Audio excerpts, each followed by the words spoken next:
Thank you. So, I am a diver, and I've dived in the Arabian Gulf, the Red Sea, as well as the South China Sea. I've seen corals degrade across the board, and they're dying everywhere. These places are not an exception, they really are the rule. In fact, if you look at the last 50 years, we've already lost half of the world's coral cover, and if we don't change anything, we'll stand to lose all of the corals that we have by the end of the century.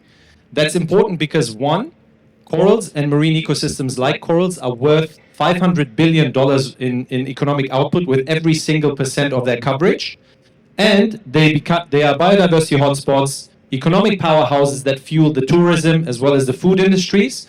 And they are natural defense systems to issues like flooding. So if you look at what we do at ArchiReef, we basically invented the world's first 3D printed reef tile made from terracotta clay.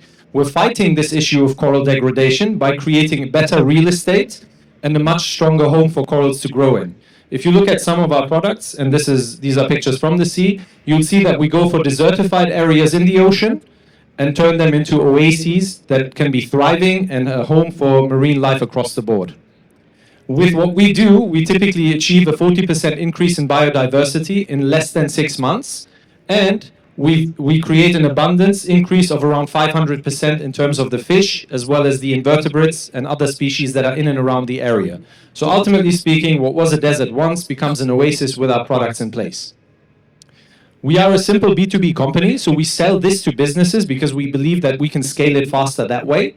We work with large corporations in the UAE, Saudi Arabia, Singapore, and Hong Kong, and we sell them the solution on the basis of square footage for the purpose of mitigation of the work that they do in the water, and then they get tied into a subscription with us where they get the data back from us over a period of many years. As a company, we've now grown from what used to be a small startup to something a little larger. We've been able to scale our revenues to up to $7 million by the end of this year.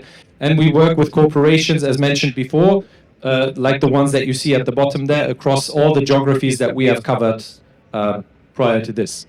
The team is a mix of, so I'm Deniz, I'm the Chief Commercial Officer of the company and one of the 3 co-founders. The team is ultimately a mix of scientists, Dave and Brico, who form the scientific backbone of the company, and are ultimately the inventors of our very, very first product. And I am from a commercial background that have scaled multiple startups to multi-million-dollar revenues prior to this.